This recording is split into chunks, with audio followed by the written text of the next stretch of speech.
So I'm Dr. Kimberly Fallon, and I'm one of the Valley Medical Group general obstetrician gynecologist, and I've been in practice in Bergen County for 19 years.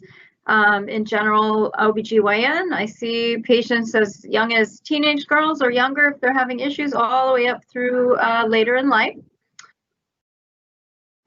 And I don't know why it keeps reverberating my conversations.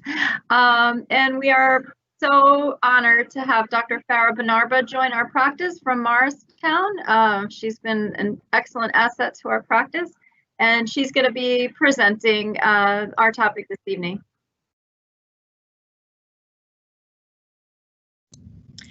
All right, thank you, Dr. Fallon. So, like they said, I'm Dr. Farah Benarba. I joined the Valley Medical Group practice almost 2 months ago now, and I'm very happy to be here with the practice, and also very happy to be here tonight presenting. Tonight, I'm going to be presenting on a topic that is very, very common in women's health. It's something we see very frequently here in the office. So just going to kind of go over, some more information. So the topic is abnormal uterine bleeding. What is normal? All right, so we'll get started. Here we go. Okay. So tonight we're going to be talking about, of course, what is normal versus abnormal. We can't know what is abnormal unless we know what a normal period is. We're going to talk about common causes for abnormal uterine bleeding, how we as OBGYNs diagnose it.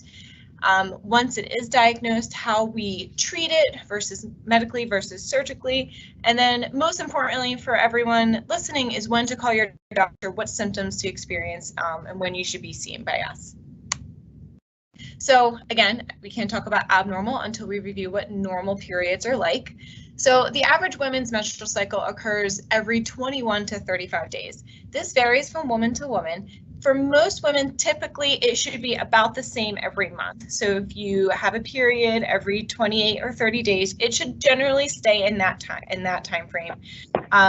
It can vary by a couple days each month, and that's okay. That is normal, as long as it again falls in that 21 to 35 day range. Your periods typically can last, or the bleeding typically lasts for anywhere from 3 to 7 days. Again, this varies from woman to woman, but in general, your bleeding should be about the same every month. The bleeding is obviously, as you can see in this picture, is when the inner lining of the uterus is shed. Most women have a few days during their period where the bleeding is heavier and then it gets lighter, and that is common as long as it, again, remains the same month to month generally. The average blood loss is about 80 milliliters, and I say that knowing that pretty much no one actually measures how much blood they lose during their period. So what does that mean? So average bleeding during a period, on your heavy days, you should be going through a pad or tampon, changing it every 3 to 4 hours. That's relatively normal. On your lighter days, you may be changing it less frequently. But generally, that's kind of what we consider average. You know, your heavier days, you can change more frequently, and that is okay. And then some normal symptoms that we see with periods are mild cramping, either a few days before or in the beginning of your menses. That is very normal. Breast tenderness, bloating, food cravings. Acne can be seen associated with a period, and unfortunately, as annoying as it is, it can be normal. And then mild mood changes, either a few days before or in the beginning of your period. So now, what is an abnormal period? So abnormal uterine bleeding is the term that we use, and this is defined as when a woman has an abnormal quantity of bleeding, duration of bleeding, or her schedule of bleeding is different from her normal cycle. So this can mean many different things for many different women. It can be more frequent or longer spaced periods, meaning you're having periods every 3 weeks, every 2 weeks, which is not normal. Bleeding that lasts for more than 7 days consecutively. And much heavier bleeding during your menses than normal. A lot of times women think these symptoms are normal. You know, you're busy with your life. Your health is sometimes the last thing on your mind. But these things in general are considered abnormal. And if it's persistent, it's definitely something that you should see your OBGYN for. As I said in the beginning, it's a very, very common complaint. For our visits in our office, it's about 1/3 of all the total visits that of all the patients we see.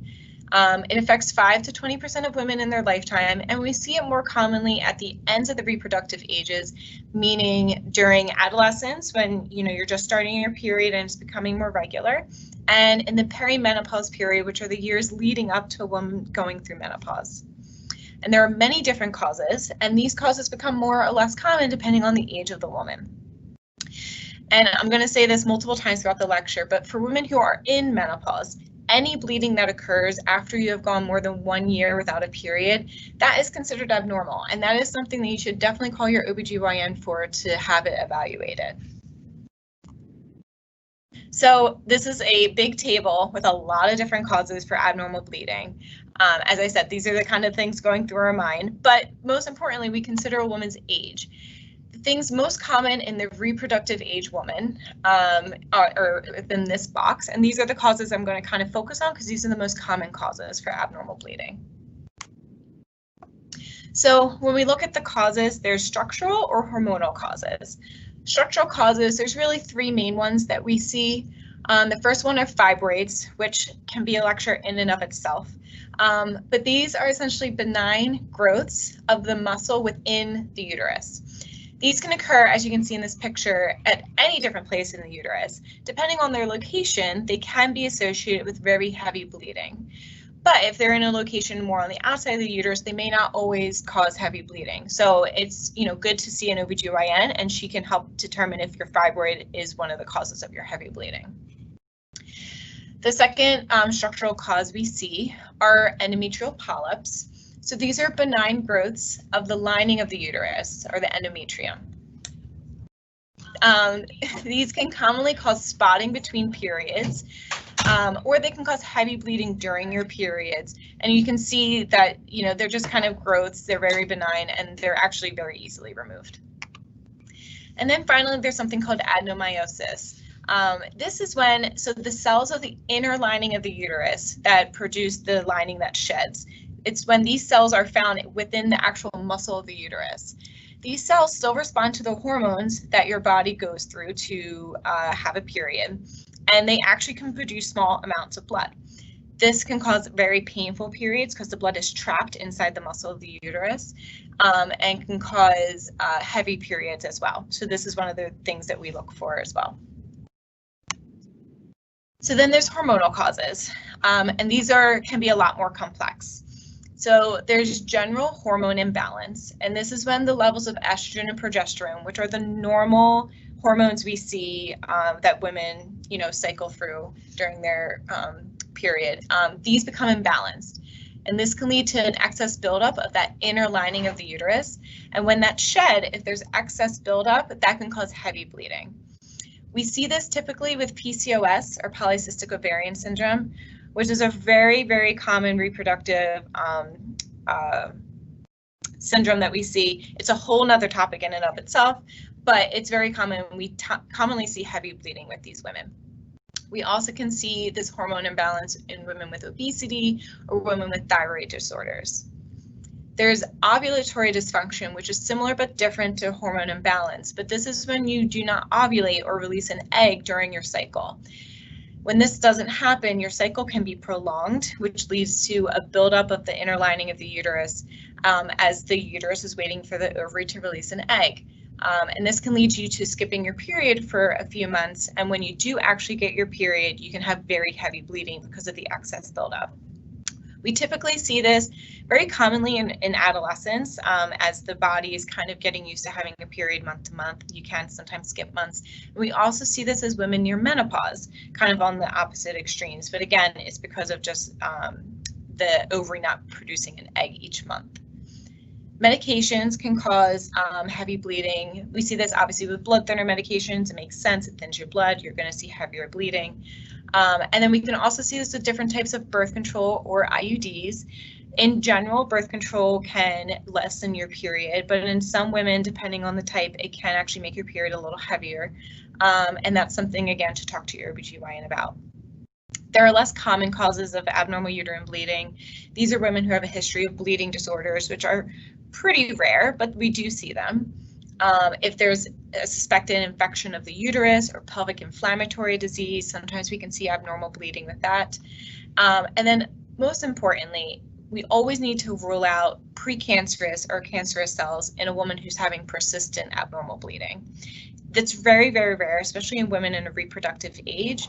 But in general, if you're having persistent bleeding that's not responding to medications, it's something that we should rule out. We commonly see precancerous cells in postmenopausal bleeding, but again, it is rarely possible in a younger woman. So if you're experiencing any of the symptoms that I just talked about, and you come to your OBGYN, what do we do? What do we think? What kind of tests do we run to try to evaluate and determine that this is the diagnosis? So the first thing, and most importantly, is a history and physical exam. So we're going to ask you a lot of questions. We're going to ask you for a lot of details. First, about what your normal periods were like, what they were like before you started having the symptoms that caused you to come in, and then to describe the symptoms that you're experiencing now. That can kind of help tell us and give us an idea of what your possible cause for the abnormal bleeding is. We also go over your medical history to see if there's any changes, any current medications or changes in medications that you have, your family history, things like that, and that can help give us a better idea. We also, of course, always do a physical exam. The most important reason for the physical exam is to determine the actual source of the bleeding. Very rarely the source can be actually the vagina or the cervix. Most times it's the uterus, but on our exam we can help determine that. It can also help us to see if you have something like fibroids. Sometimes fibroids, if they're large enough, we can feel them on the exam, and that gives us an idea of what's kind of going on and can help us determine the appropriate treatment. We always do a pregnancy test. Even if you're in late 40s, if you're getting a period, you can still get pregnant. And we always want to make sure that your abnormal bleeding is not related to a pregnancy of any sort. We do a Pap test if you aren't updated on your Pap test. We do infection screenings as well because they can be an uncommon but possible cause for abnormal bleeding. And then your doctor may or may not decide to do any additional blood tests. These can range from checking for anemia. We can check for your thyroids, different hormones that can cause abnormal bleeding, things like that to see if we can determine a possible cause. And then again, one of the most important tests we do is a pelvic ultrasound. This is so we actually get a look at the uterus. This helps us to rule out any of those structural causes that I talked about, to see if you have a fibroid, if your uterus is enlarged, if there's adenomyosis, or sometimes even seeing a polyp. So the ultrasound really helps to give us an idea if there's any of those structural causes going on. One of the other tests that we may or may not do is something called an endometrial biopsy. This is a procedure we do in the office, and it uses a suction tube that we place into the actual uterus. And this helps to remove some of the cells of that inner lining of the uterus from different places inside, and can help us determine a possible cause. If there's endometrial polyps, sometimes we can see cells that tell us that, and that obviously gives us a diagnosis. It can help us rule out an infection of the inside of the uterus, and can help to rule out if there's any precancerous or cancerous cells within the uterus. So it is a really good test to help rule out a couple of causes.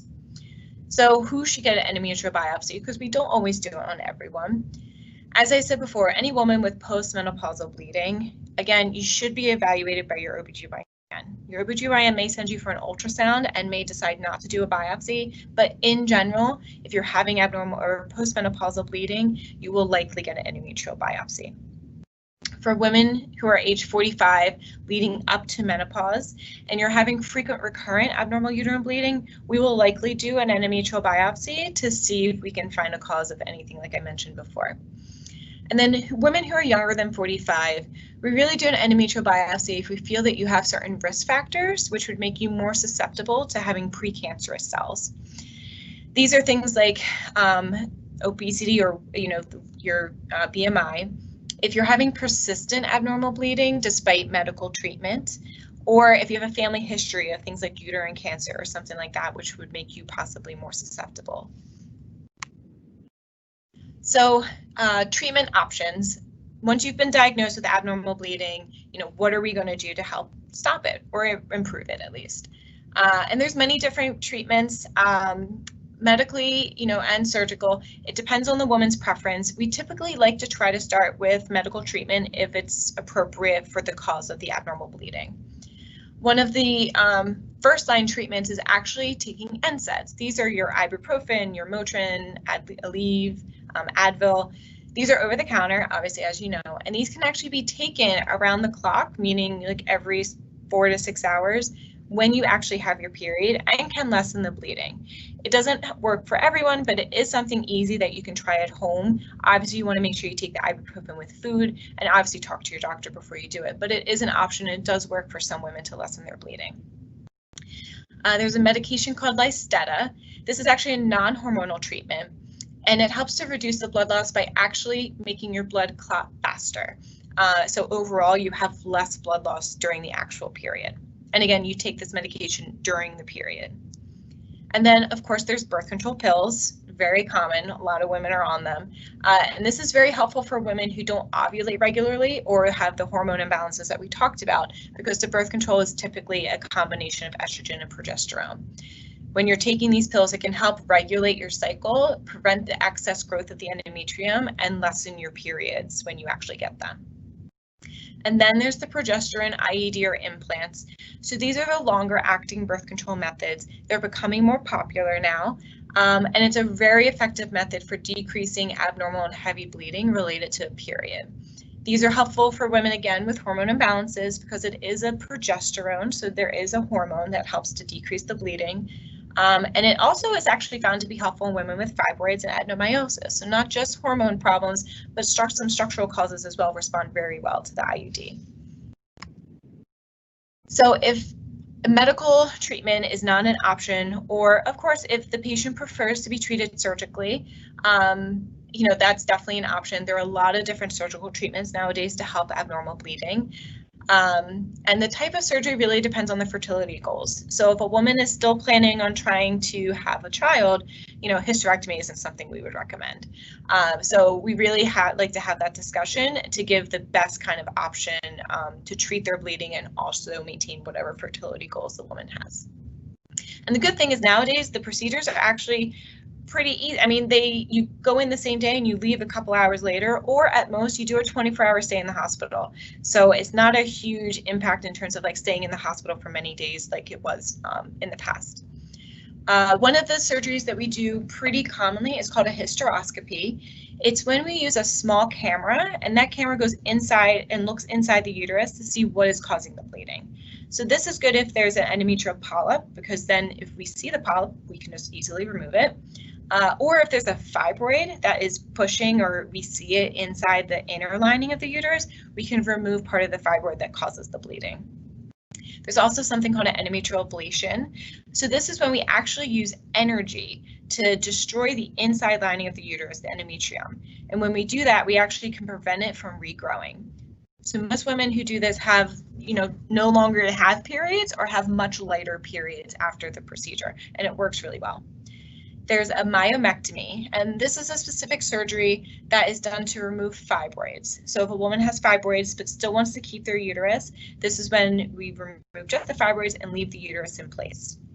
And then ultimately there's a hysterectomy. So hysterectomy is the removal of the uterus, sometimes the cervix, depending on the surgeon and the type of surgery that you're going to have. And obviously this is a definitive treatment. If you're having abnormal bleeding, we take out the uterus, we're taking out the source of the bleeding. You're not going to have periods anymore. Obviously you wouldn't be able to have any more children, but it is a definitive treatment, and obviously it would stop your bleeding.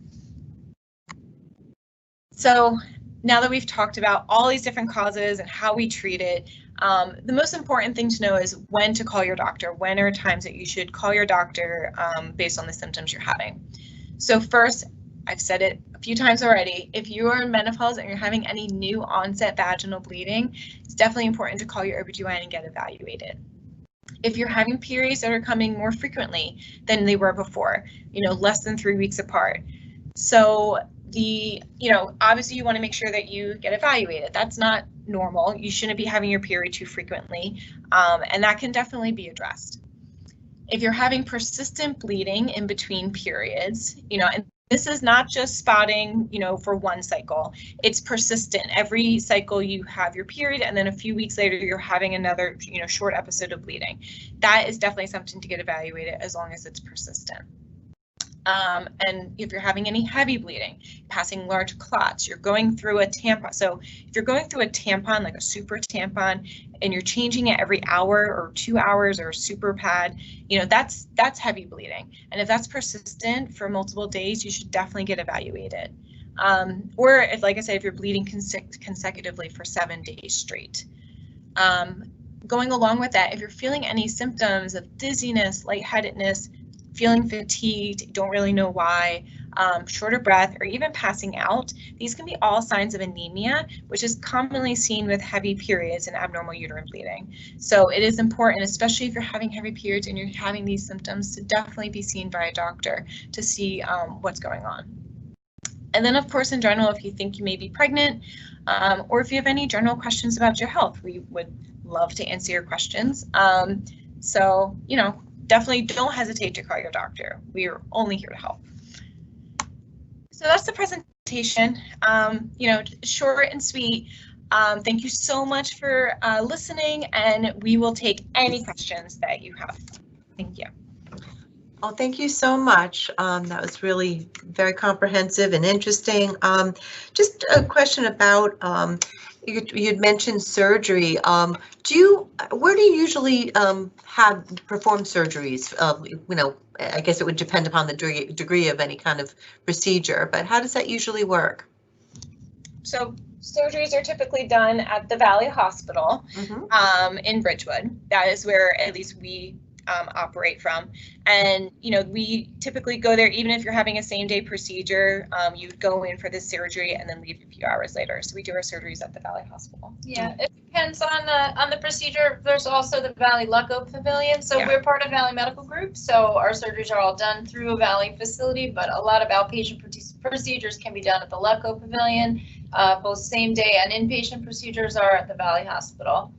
At least for us. And I apologize, I moved over to be next to Dr. Benarba, who just gave a fantastic, succinct presentation on a very, very broad topic. But we're happy to answer any additional questions as well. Oh, great. And another question, actually having to do with surgery again, is just sort of recovery times after hysterectomy, actually. Just wanted, when someone was interested in that. Yeah. Yeah, so, you know, it depends on the type of hysterectomy. So hysterectomies can be done abdominally, which would be either, you know, not usually a vertical incision, but a bikini cut type incision. That's a traditional open hysterectomy, and that carries a much longer recovery time, usually 6 to 8 weeks to really feel close to 100%. There are also hysterectomies performed vaginally, so there are then no abdominal incisions at all. The uterus actually removed through the vagina. That has a much easier recovery, a few weeks, and a lot less post-operative pain. And then a lot, I would say, well, certainly the vast majority that I do are performed laparoscopically and sometimes robotically. And this is with small abdominal incisions, and that's usually a one-night hospital stay with recovery, you know, anywhere from 1 to 3 weeks, depending on the patient and the size of the uterus and the extent of the surgery. But it has a much better, much easier recovery than an open hysterectomy. And then I often get questions also on, you know, if we're making these little bitty incisions, how do you get the uterus out? So not too many years ago, there was a machine called a morcellator, which, for lack of a better description, kind of turned the uterus into hamburger meat. So we were able to get something large out of very small holes. We no longer use that machine because if there is an undiagnosed cancer, it has potential not to cause cancer, but to spread cancer cells that you don't know are there. So now we actually do what's called manual in-bag morcellation. So the uterus and anything you're removing from the body is placed in sort of a big sealed clear plastic bag, brought up through a very small incision, and then we almost like when you're trying to core an apple, we are able to remove a lot of tissue through a very small incision, which has a much easier recovery. And that way nothing is spread throughout the abdomen. You're not using an electric device inside the abdomen. It's just done, you know, directly with us looking. It's amazing how far we've come, right, with all this advanced. Well, thank you so much. I don't have any other questions at this time. That was wonderful. Thank you both, Dr. Benarba and Dr. Fallon. We really appreciate it. And they are located, these talented doctors are located in Montvale on Kinderkamak Road.